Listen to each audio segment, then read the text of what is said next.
tocan los smart contracts, aquí de la mano de nuestro queridísimo compañero Xavier Pineda. Ya sabéis que formación, por supuesto, que tiene, es un experto en la materia. Es abogado, es mediador y es vocal de la sección de consumo del ICAP. Pero es que, ya sabéis que no soy mucho de protocolos. La verdadera parte de Xavi es que es un excelente compañero, porque una cosa que me encantó que me dijo fue: las preguntas las que sean necesarias, porque yo las voy a responder todas. Si no las puedo atender en este momento, las responderé por correo electrónico, lo que haga falta. Y eso, como compañero, es impagable. Así que por eso os ruego un merecidísimo aplauso para Xavier Pineda.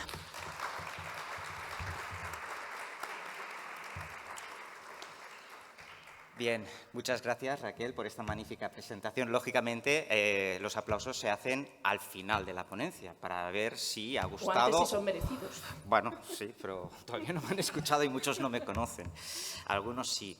Bueno, en primer lugar, yo quisiera agradecer al Ilustre Colegio de la Abogacía de Barcelona, al Ilustre Colegio de la Abogacía de Madrid, al Ilustre Colegio de Abogados de Burgos y a la Asociación Española de Derecho de Consumo por haberme invitado a participar en esta ponencia. Y también, pues desde aquí y brevemente, también quería felicitar a título como colegiado y como compañero a los compañeros del Ilustre Colegio de la Abogacía de Madrid, porque han celebrado 425 años y no ando desencaminado. Porque yo, a pesar de que peina unas cuantas canas, yo me sigo considerando un abogado jovencito, por así decirlo. Y siempre entiendo la abogacía como una conjunción entre lo que es lo tradicional, lo clásico, y lo nuevo.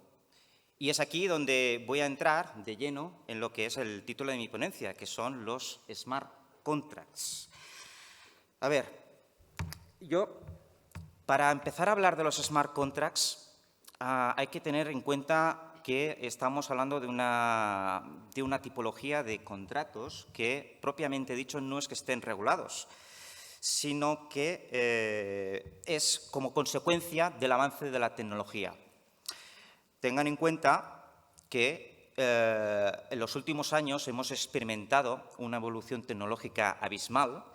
Hemos aprendido, sobre todo, una nueva forma de interactuar, hemos aprendido unas nuevas maneras de comunicarnos, más inmediatas.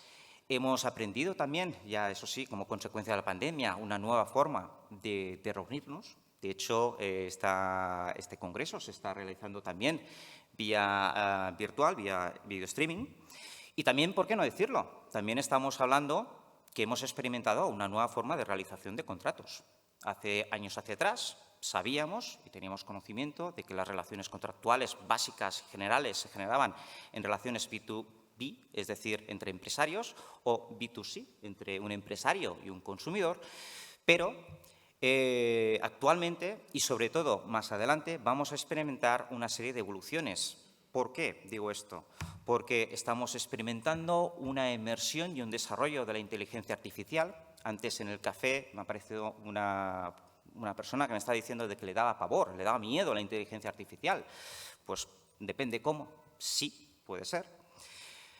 La inteligencia artificial, lo que nos llevará será una nueva fórmula de contratación, que esta evidentemente no la tenemos regulada en ningún sitio, que es la máquina versus máquina. De hecho, os recomiendo que probéis entablar una relación de conversación entre Siri y Alexa. Es impresionante. Y también, otro punto que también vamos a entrar es el Internet of Things, el Internet de las cosas. Cada vez tenemos nuevos aparatos, nuevas herramientas en nuestras casas que están conectadas a Internet. Podemos hacer la lista de la compra con los productos que tenemos en la nevera y lo que nos faltan. Podemos, desde nuestro terminal móvil, smartphone, podemos coger y podemos graduar que nos faltan 5 minutos para llegar a casa y queremos que eso nos encienda el aire acondicionado, porque evidentemente aquí hace un poquito de calor, todo hay que decirlo. Y todo esto nos está implementando las nuevas tecnologías. A ver, cuando hablamos de smart contract parece que estemos hablando de una cosa nueva, nada más lejos de la realidad. El término proviene del 1995, cuando Internet era prácticamente embrionaria. Y sí que es cierto de que en la actualidad, como consecuencia del desarrollo tecnológico, muy especialmente del blockchain, que traducidos la cadena de bloques, y también con el desarrollo de la red Ethereum, que al contrario de los que muchos piensan no es una criptomoneda, la criptomoneda es Ether, Ethereum es una plataforma de un código completamente abierto en el que tenemos un alto grado de descentralización y asimismo es programable, lo cual nos permite tener una base para poder desarrollar todos y cada uno de los smart contracts. A ver, antes me han preguntado que diga definiciones.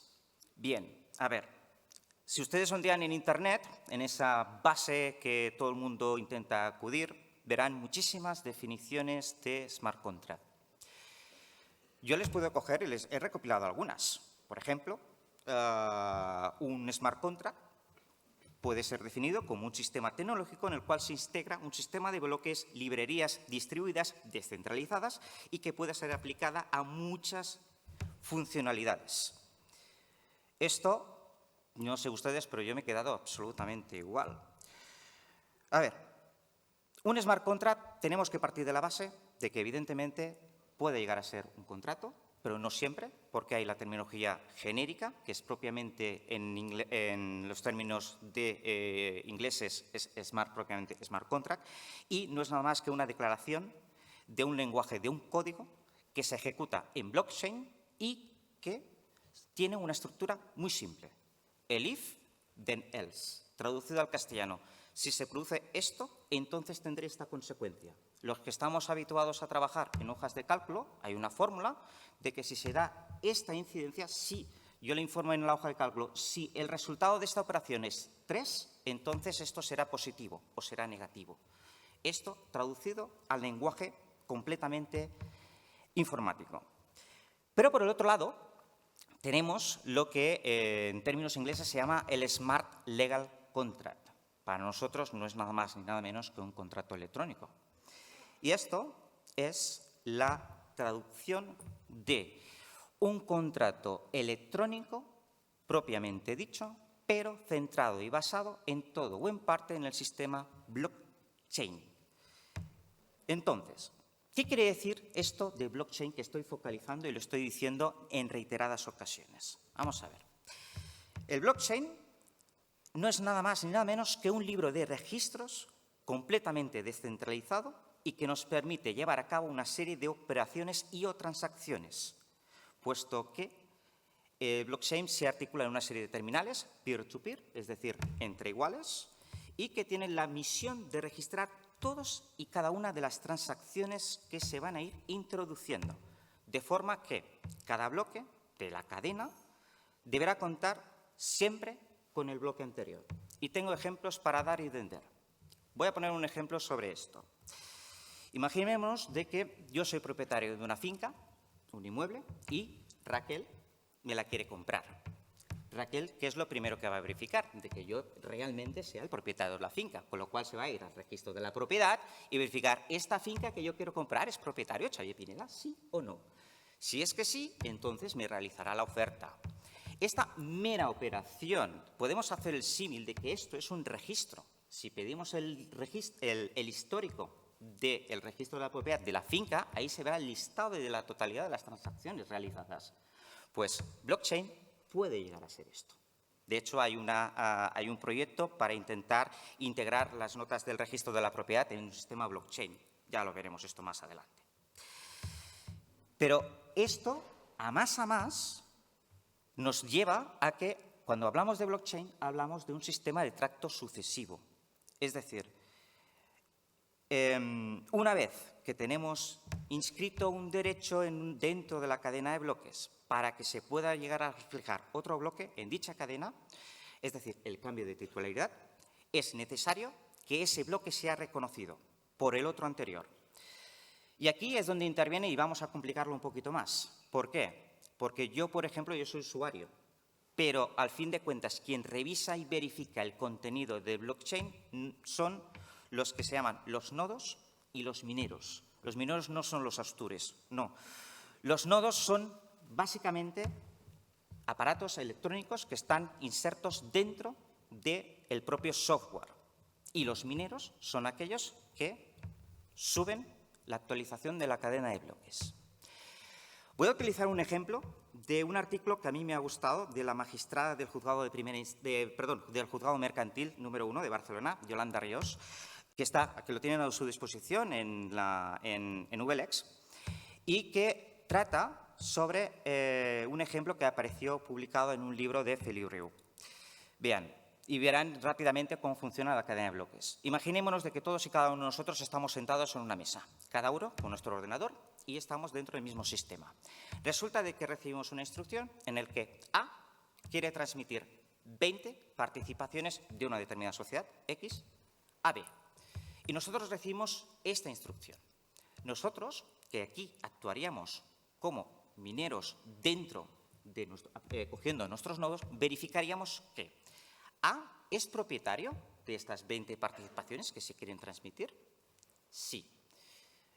¿A puede llegar a transmitir esto? Sí. Consecuentemente, la operación se puede realizar. Como la operación se puede realizar, nosotros lo que vamos a realizar es la autorización, porque a fin de cuentas, dentro del sistema blockchain, quienes aprueban la operación son los mineros, que son los que están insertos dentro de la operación.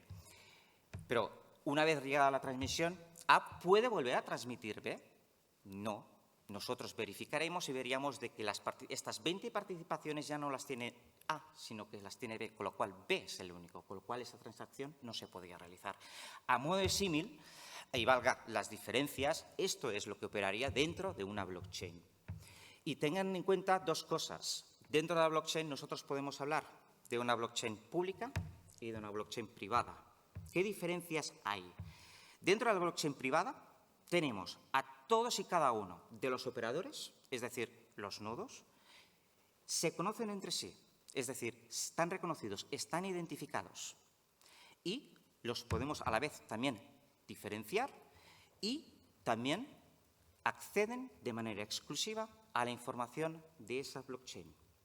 Por el otro lado, nos encontramos la blockchain pública, que no tiene nada que ver con la administración. La blockchain pública es donde todos y cada uno de los nodos no los tenemos identificados, pueden acceder una persona de Taipei, una persona de Hong Kong, es completamente global y la peculiaridad es que pueden llegar a consultar la totalidad de las transacciones.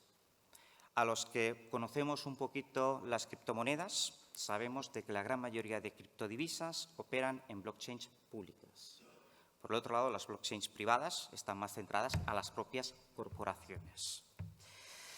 Bien, volviendo a los smart contracts y contratos inteligentes. Partimos de una regulación que la encontramos en nuestro Código Civil, es decir, la materia contractual 1089, 1091, 1261, 1278. Y para mí, a título particular, entiendo un smart contract como ese contrato electrónico en el cual está integrado dentro de una cadena de bloques. Con lo cual, me resulta de aplicación toda y cada una de la regulación de los contratos electrónicos y con las peculiaridades del sistema blockchain. Y, evidentemente, cuando estamos hablando de una relación B2C, es decir, cuando tenemos un consumidor por en medio, toda y cada una de la normativa de consumidores que todos los que estamos en este congreso conocemos, nos resulta de aplicación. Partimos de la base de que cuando tenemos el smart contract y este smart contract ha sido activado, ha sido publicado, el código queda registrado a nivel global y esto queda consolidado. Partimos de la base de que no estamos hablando de un nuevo contrato, estamos hablando de una peculiaridad, una nueva fórmula de dar y prestar ese consentimiento. Esa voluntad está transcrita dentro de un lenguaje completamente informático que a la vez está siendo programada y activada. Esa activación tiene la característica de que tiene que estar encriptada, publicada, registrados los nodos que van a operar en el sistema y que nos van a permitir verificar de una forma completamente autónoma si se dan las condiciones previstas en el contrato para que se pueda ejecutar o no. Es decir, estamos hablando de una ejecución completamente automática. Recordar la premisa que os he dicho antes. If, then else. Si se da esta condición, se va a ejecutar esto. ¿Qué quiere decir esto? Traducido al lenguaje completamente común, de que estamos cogiendo, estamos independizando la ejecución de un contrato de la propia voluntad humana. Es decir, el propio contrato se abre camino. Una vez que tenemos consolidada la declaración de voluntad de contratar y está perfeccionado el contrato, el desarrollo del mismo se puede llegar a ejecutar sin que medie ningún tipo de intervención, ninguna. De forma que, cuando nos encontramos de que una parte quiere incumplir, ya sea voluntaria o involuntariamente, o quiera cumplir de una forma defectuosa, con el smart contract no le va a resultar nada fácil hacerlo. ¿Por qué? Porque la ejecución es automática. Esto lo que significa es, y me imagino que estarán de acuerdo conmigo, de que estamos consolidando el principio de irrevocabilidad del contrato y estamos elevando a la máxima expresión el pacta sunt servanda del 1091 de nuestro Código Civil. A más, estamos eliminando casi por completo el 1256 de nuestro Código Civil. ¿Qué quiere decir esto? No dejar al árbitro de uno de los contratantes el cumplimiento efectivo de las obligaciones contractuales. Y ello es posible porque estamos hablando de esta relación jurídico-privada, que está sometida a un nivel de confidencialidad, que está estipulada o no por las partes, que está codificada y, evidentemente, está encriptada. Un paréntesis que quisiera hacerles. Recuerden de que cuando estamos hablando de blockchain, estamos hablando de un sistema de criptografía asimétrica. Esto consiste de que cuando tenemos un procedimiento de relación contractual, el texto de ese contrato se forma y se realiza una conversión, un sistema completamente incomprensible de forma habitual, mediante un algoritmo que fija una clave de cifrado que es completamente confidencial y segura. Bien, esto lo que nos lleva es qué tipo de contratos podemos hacer y podemos someter a una blockchain. Perdón un segundo.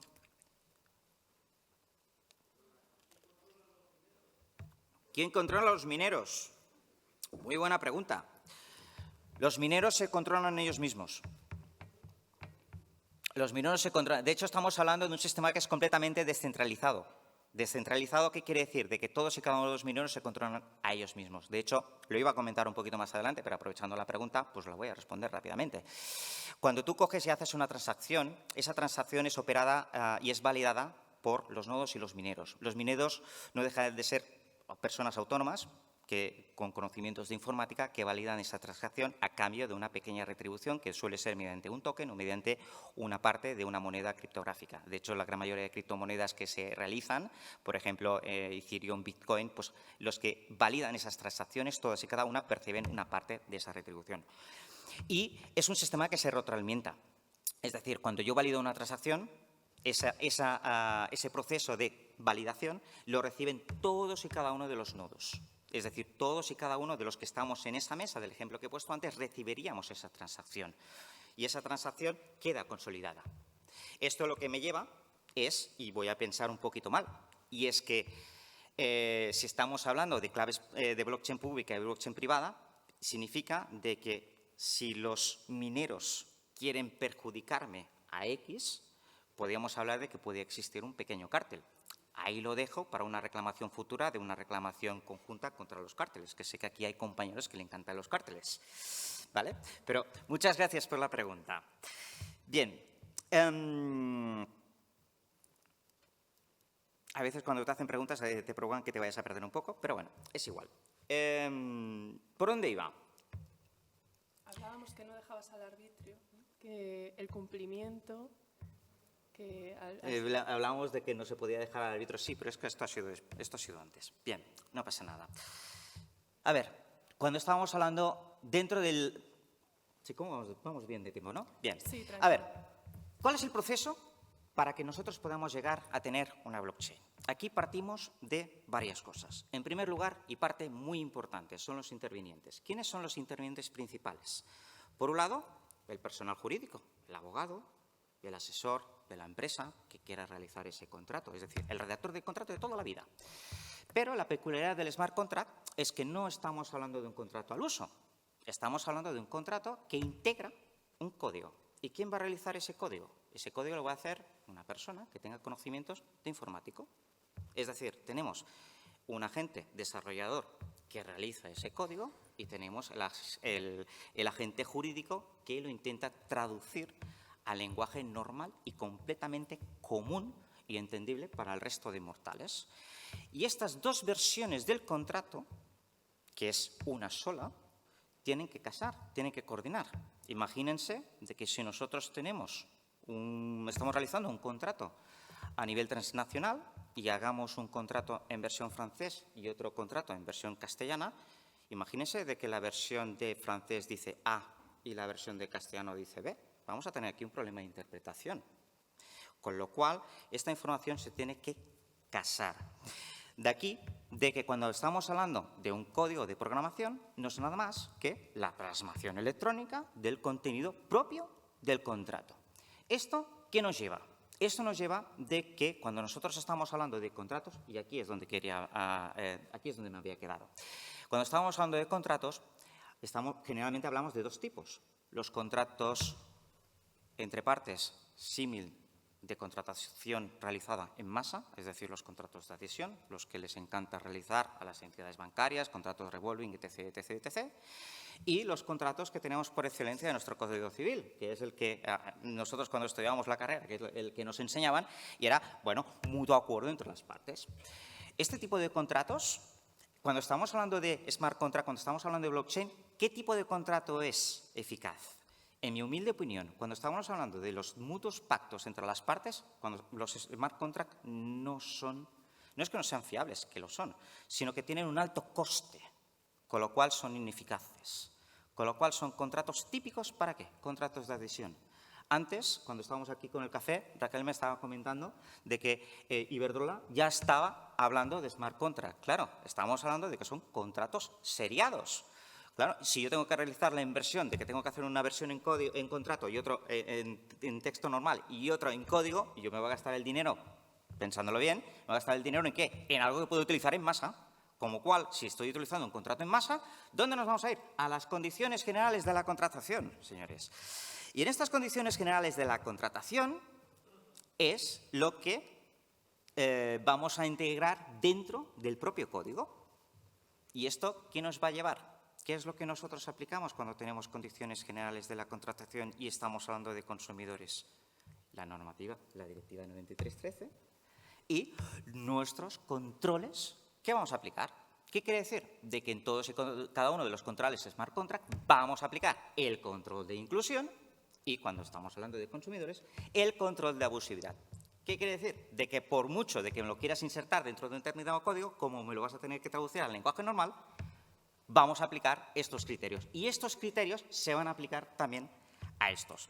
Como si estuviéramos hablando de un contrato exactamente normal, como un contrato electrónico. No estamos hablando de que hay una regulación específica, no. Es algo que vamos a añadir. Con lo cual, si estamos hablando de que tenemos un smart contract, que vamos a aplicar las posibles cláusulas abusivas porque estamos hablando de contratos de adhesión, claro, si esto no lo llevamos a nuestros juzgados y tribunales, ¿qué es lo que podemos llegar a tener? Yo lo dejo aquí, porque antes quiero coger y quiero relatarles una serie de características de estos contratos electrónicos de adhesión, que a mí me encantan. Y es que estamos hablando, si antes he comentado el principio de elevar a la máxima expresión la pacta sunt servanda, ahora también les tengo que decir una cosa, y es que dentro del sistema de blockchain cambiar las cosas no es tan fácil como parece, porque tenemos un código, con lo cual se consolida el principio de inmutabilidad del smart contract. Claro, esto a mí me garantiza de que me da una determinada seguridad jurídica. Es decir, yo tengo esto que me dice dentro del propio contrato y voy a tener esta conclusión, voy a tener esta consecuencia, porque recordamos de que el contrato se ejecuta sin necesidad de mediar cualquier parte. Ergo, ¿qué pasa cuando yo interpongo una demanda y se va a analizar la posible abusividad de una determinada cláusula? Nulidad parcial del contrato, de acuerdo al principio de inmutabilidad del blockchain, no lo vamos a tener. Con lo cual, ¿Cuál va a ser el perjuicio que va a tener el consumidor que está afectado por esa hipotética cláusula abusiva de ese contrato de adhesión? La nulidad radical del contrato, al menos en mi humilde opinión, salvo que en los próximos años se desbloquee este principio de inmutabilidad de la blockchain y se permita a un determinado informático o alguien que tenga el poder de autoridad para realizar la edición de ese código, porque en caso contrario nos vamos a ver abocados a un sistema de pleitos en masa, pero, vaya, de una manera desproporcionada. ¿Qué más les puedo coger y les puedo explicar sobre los smart contracts? Otro punto que es de vital importancia es la identificación de las partes. Cuando queremos contratar, hay una determinada plataforma en la cual las personas que quieren coger y quieren realizar este contrato acceden. Y es muy típico el clic para aceptar. ¿Esto qué nos lleva? ¿Dónde está la información precontractual? Una de las recomendaciones que les voy a coger y les voy a indicar. En todo caso, cuando estamos hablando de los smart contracts, debemos garantizar la completa comprensión de la totalidad de las cláusulas y la emisión del consentimiento de una forma consciente por parte ya sea del consumidor o ya sea del empresario, porque resulta necesaria la transcripción del código al lenguaje completamente natural. Y esta tiene que ser completamente sencilla y precisa. Claro, ¿qué pasa si yo toda esta información la tengo pues, en la tablet, en mi smartphone, porque lo estoy contratando mediante esta aplicación? Me estoy encontrando de que muchísima de esta información está completamente sesgada. Y no sé si ustedes han cogido... Vale. No sé si ustedes han cogido y han empezado a revisar todas y cada una de las condiciones que se pueden llegar a encontrar. Algunas se les encontrarán en castellano, otras se les encontrarán en inglés. ¿Esto qué quiere decir? De que se dificulta al propio consumidor el acceder a esta información previa contractual. Con lo cual, ¿qué es lo que acaba haciendo el consumidor? Si estamos hablando de un smartphone o en el ordenador, hacemos scroll hacia abajo, es decir, vamos pasando al final hacia abajo y le damos a aceptar. El consumidor no ha tenido la información, no ha sido informado debidamente de la totalidad. Estamos cogiendo y estamos obligando al consumidor a renunciar a su derecho de la información para que llegue a confiar en esa empresa de que realmente no lo está engañando, cuando se puede llegar a encontrar una serie de cláusulas insertadas dentro del contrato que le pueden llegar a perjudicar. Entramos nuevamente en la directiva de consumidores. Bien, me has dicho de que quedamos poco tiempo. Yo tenía muchísimo más, pero bueno, voy a ir aligerando. A ver, cuando estamos hablando de dentro de los smart contracts, partimos de la base de estos contratos electrónicos, con lo cual, como nosotros como abogados, ¿qué es lo que tenemos que tener en cuenta? ¿Qué pasa cuando nos encontramos con los vicios? Es decir, los vicios de la contratación. ¿Puede haber dolo? Bueno, no deja de ser un contrato a distancia, un contrato electrónico. El dolo, en principio, sería más costoso que se puede llegar a producir. ¿Qué pasa con el error? Partimos de la base del vicio en el consentimiento en cuanto a la información recibida. ¿Qué pasa con el fraude de la contratación? Yo entiendo que es un concepto que va a costar mucho aplicarse. ¿Qué pasa, por ejemplo, cuando nos encontramos con una diferenciación entre el contrato en el código y el contrato propiamente original? Tenemos que estipular una cláusula dentro del propio contrato que vamos a tener que informar cuál va a ser la versión predominante entre una cosa y otra. Ello sin perjuicio de que si esto ha causado un perjuicio para el determinado consumidor o la persona que se ha adherido a ese contrato, esta persona tenga que coger y tenga que responder. ¿Quién va a responder? ¿El informático o el que ha firmado? Pues depende. Porque aquí estamos hablando de que habrá un contrato realizado entre el informático que va a realizar el código y la empresa que va a ofrecer el contrato y otro contrato entre el consumidor y la empresa. Desde mi punto de vista, si yo voy a llevar al consumidor, es lo mismo que si estamos hablando en una relación en la cual hay una problemática con un defecto de construcción. Yo voy a ir a por todo Cristo y después ya veremos lo que vienen a resolver los contratos, los juzgados. Siguiente punto. Os he comentado la inmutabilidad de los contratos. Claro, si yo tengo una ejecución completamente autónoma de un contrato, pongamos por el caso, yo tengo una empresa que se dedica al renting de coches y tengo firmado con un consumidor de que la ejecución de ese contrato se va a realizar mediante el sistema blockchain. Bien, con esto, yo, el día 1, paso una determinada información a mi entidad bancaria y recibo el input. ¿El número de cuenta y el pago está sometido dentro del smart contract? No necesariamente. Puedo operar mediante un sistema, es decir, puedo utilizar el smart contract para irme fuera de lo que es el propio contrato, que esto se le llama oráculo, y en este oráculo me va a dar esa información. Yo puedo coger y decir, vale, si yo el día 1 de cada mes no tengo el dinero del importe del alquiler en mi cuenta bancaria, tú no vas a poder abrir el coche. ¿Esto es posible? Sí, es posible actualmente. De hecho, si los que están en Madrid, hay una empresa que se llama Car2Go, los que no, pues en Barcelona, por ejemplo, tenemos vehículos electrónicos que son autónomos. Única y exclusivamente teniendo la aplicación, desbloqueamos el vehículo mediante el pago. Esto lo podemos insertar dentro de los contratos de renting de vehículos, sí, y se me ocurren muchísimas otras opciones que se pueden realizar. ¿Nos imaginemos un contrato de arrendamiento en el cual tengamos esto? ¿Qué pasará cuando la persona no pueda pagar el importe de la renta del mes? No podrá entrar en su casa. Lo mismo puede pasar con la hipoteca, lo cual esto ya será muchísimo más perjudicial. Bueno, no me lo puedo ni llegar ni imaginar. Bien, partiendo de esta base, ¿qué pasa cuando no se puede cumplir el contrato? Claro, principio de inmutabilidad, pues tendremos una serie de cuestiones que vamos a tener que desarrollar dentro del smart contract. Por ejemplo, ¿qué pasaría si se da un incumplimiento contractual? ¿Qué pasaría si nos encontramos con un supuesto de nulidad total o radical del contrato? ¿Qué pasaría si nos encontramos con una rescisión del contrato? Porque claro, yo tengo el smart contract, no tengo por qué poner una fecha de finalización. Todos sabemos lo que nos viene a decir nuestro Código Civil cuando estamos hablando de los contratos ad eternum, que podemos coger y podemos rescindirlos en cualquier momento. ¿Qué pasa si yo quiero denunciar la vigencia del contrato? Y se me ocurre un punto más importante. Cuando tenemos un consumidor, ¿cuál es el derecho primordial de un consumidor cuando está adquiriendo un bien o un servicio? El derecho del desistimiento.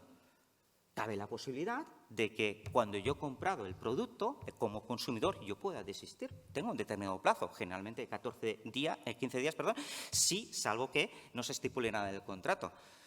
Se me ocurre una solución para ello.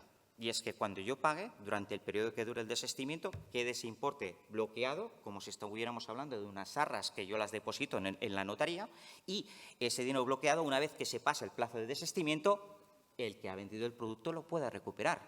¿Por qué estoy diciendo esto? ¿Por qué Xavi Pineda está diciendo esto? Porque estamos hablando de principio de inmutabilidad. Cuando se ha cumplido ese contrato es muy difícil volver hacia atrás. Y esto propicia que nos podamos encontrar con situaciones de enriquecimiento injusto. ¿Por qué? Por esa imposibilidad de reversión de las operaciones. Y estoy hablando a día de hoy. A lo mejor en el 2023 cabe la posibilidad de que se pueda editar el código y podamos volver atrás. Con lo cual, si yo tengo que presentar una demanda con la tecnología de hoy, lo primero que voy a poner en mi demanda es la solicitud de suspensión de ejecución de ese contrato, porque si no voy a estar dando sin recibir.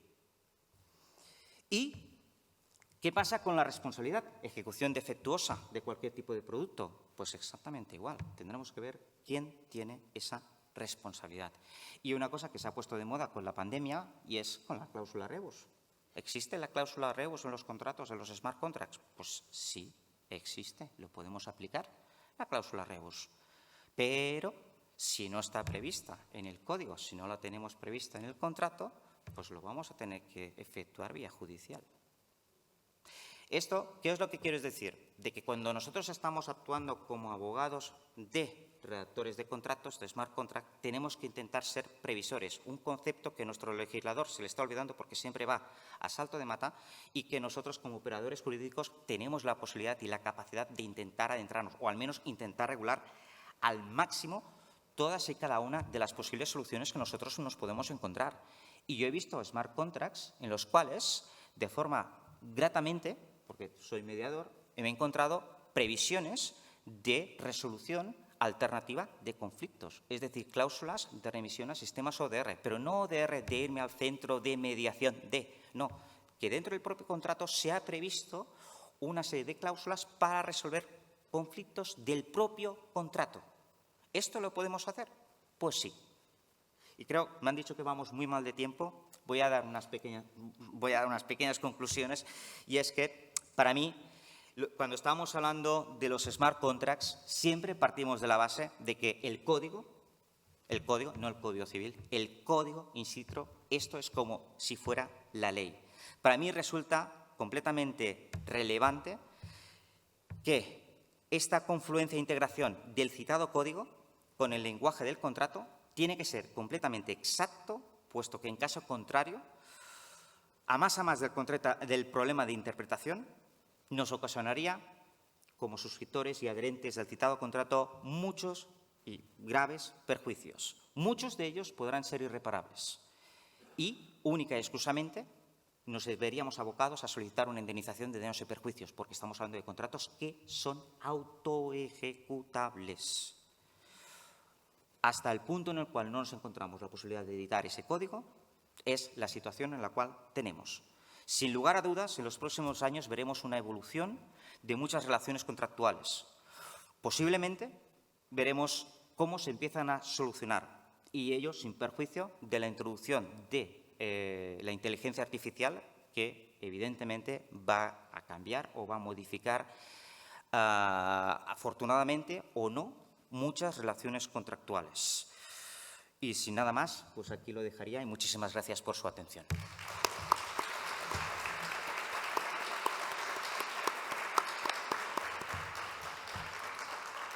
Muchísimas gracias, Xavi, porque nos estás anticipando el futuro y creo que es un privilegio para todos poder saber cómo van a ser los contratos dentro de 1 año, 2, 3, así que hay que ponerse las pilas. Bueno, a continuación, ya por último, la conferencia de hoy, transparencia y crédito revolving. Le pido a nuestra compañera Amparo Ribón que suba. ¿Amparo? ¿No? Amparo no está, pero quizá esté Alicia Reguero. ¿No? Bueno, pues si no podemos extender un poquito más esta. Vale, pues por acabar de pasar la lista, por si acaso me pierdo algún nombre. José Manuel Terán tampoco. Sí. Las personas que faltan vamos marcando, ¿eh? Que no te dé vergüenza. Ah, está fuera. Ostras, ¿alguien podría, por favor, ir a avisar? Nos importaría. Porque... Bueno, mientras esperamos, mientras hacer una pregunta. Es verdad, ¿alguien quiere hacer una pregunta a Xavi? Es un momento muy importante. Bueno, yo sí que tengo, Xavi. Mira, esto de los smart contracts, yo si soy abogada y quiero aplicarlo, por ejemplo, ¿cuál es el primer paso que tengo que dar? ¿Hay alguna plataforma o algo? ¿Te llamo a ti? ¿Cómo hago? A mí, si me quieres llamar, me llamas para ir a cenar o para ir a hacer congresos. A ver, el tema precisamente, yo como abogado, ¿cuándo voy a tener conocimiento de este smart contract? Claro, ¿a mí quién me va a contratar como asesor jurídico? Me va a contratar la empresa que esté interesada en realizar este tipo de contrato de adhesión. Claro, esta forma de contratación seriada son estas empresas. Por el otro lado, cuando yo estoy como abogado consumidor, ya lo he manifestado antes, es decir, ¿me resulta viable realizar este tipo de contrato o no? De entrada, no es económicamente viable. ¿Por qué? Porque voy a tener, por un lado, el punto jurídico y, por otro lado, el punto informático. Con esto, ¿qué estoy anticipando? De que para llegar a impugnar este tipo de contratación, pues vamos a tener que tener todos y cada uno de nosotros, abogados de consumidores, como favorito a un perito informático. ¿Por qué? Porque, bueno, no lo he dicho por tema de tiempo, porque si yo quiero impugnar cualquier tipo de contratación de este tipo de calibre, claro, yo voy a tener que acompañar, junto con mi demanda, el contrato realizado, junto con el código, junto un informe pericial que me diga de que esto es así y que no se ha tocado, y a más validado con un notario que me diga la licitud del pacto y que me haga la identificación de las partes. Claro, esto a mí como consumidor me perjudica por cuanto que pasa con la carga de la prueba. Yo voy a tener difícilmente la capacidad de probar ese código, porque ese código, si estamos hablando de una blockchain pública, está a disposición de prácticamente todo el mundo. Pero ¿qué pasa con la blockchain privada? Me va a costar mucho, es decir, o una de dos, o hago unas diligencias preliminares para que me aporten esa copia, que no lo van a hacer, o hay la inversión de la carga de la prueba, porque yo soy consumidor y como yo soy consumidor hay una inversión de la carga de la prueba para que la otra parte me venga a aportar ese código y me verifique si es exactamente o no todo el contenido. Entonces, yo no me preocuparía tanto de la realidad de ese contrato. Yo me preocuparía cuando veo un efecto que sea perjudicial para el consumidor y pueda llegar a ver de que existe o bien una discrepancia. ¿Y cuándo voy a ver esa discrepancia? Pues cuando el propio contenido del contrato no me case con la realidad fáctica. Claro, si yo tengo de que se me va a cargar el día 1 en un número de cuenta y resulta de que no se me carga ni el día 1, ni el día 2, ni el día 5, pero yo tengo el perjuicio que tengo el coche, en el ejemplo que he puesto antes, lo tengo cerrado, pues algo está pasando. Entonces, es aquí donde yo entraría. Pues muy ilustrativo, Xavi. Muchísimas gracias. Sí. ¿Están pensados para activos digitales? ¿Con los activos físicos se podría llevar a cabo este tipo de contratos? ¿Están pensados para activos digitales? Muy buena pregunta. ¿Están pensados para activos digitales? ¿Están pensados para activos físicos también? La diferencia es que no estamos, a día de hoy, no los estamos viendo. De hecho, cuando tú estás realizando el smart contract, claro, puede aplicarse en una transferencia de servicios. De hecho, antes yo he puesto un ejemplo muy fácil y con esto creo que ya me han señalado la tarjeta roja. Lo siento, yo soy de Barcelona, pero soy del Madrid, con lo cual yo las tarjetas rojas soy un poco como Sergio Ramos. Bien, voy a ser muy breve. Voy a poner un ejemplo muy fácil, ¿vale? Imaginémonos de que un cliente me viene al despacho y me dice, yo quiero que me revises, por ejemplo, la cláusula suelo de mi préstamo hipotecario. Yo le voy a coger y le voy a decir, vale, mire, vamos a hacer una cosa. Le voy a mandar un enlace. Suba su documento nacional de identidad y suba su préstamo hipotecario a esta plataforma. Bien, esta plataforma yo la tengo conectada con un sistema blockchain, ¿vale? Me sube esto en la plataforma. De forma automática, el sistema detecta de que hay una recepción de información y genera una hoja de encargo con la provisión de fondos, en su caso, más la ley de protección de datos, que para mí es vital. Cuando el cliente acepta eso, siguiente paso, enlace para que realice la transferencia bancaria. Y cuando ha realizado esa transferencia bancaria, yo recibo esa transferencia bancaria, se me desbloquea el sistema para que yo pueda ver la totalidad de la documentación que me está enviando. Esto es un ejemplo aplicado a la abogacía.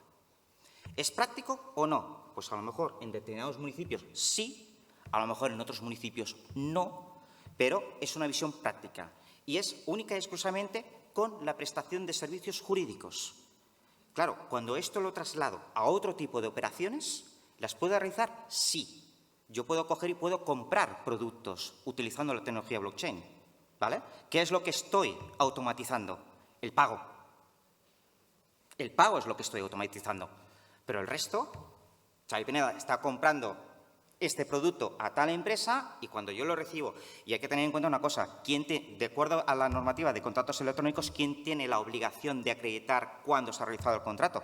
El oferente, con lo cual, es decir, puedo, no solamente activos digitales, ¿que se está popularizando con activos digitales? Sí, por supuesto. ¿Por qué? Porque es lo que está a la orden del día. Porque si yo tengo que coger y tengo que comprar cualquier tipo de producto, o utilizo el contrato electrónico, es decir, me voy a Amazon, o me voy a potencio el comercio local. Así de claro. ¿Pero que puede llegar a entablar las relaciones de un futuro? Yo creo que sí. Bueno, me sabe fatal porque me encantaría seguir escuchando, pero tenemos que dar paso a la siguiente ponencia. Ahora sí, por fin, Revolving. Amparo, por favor, acompáñanos y ya os cedemos a todos la mesa. Muchas gracias.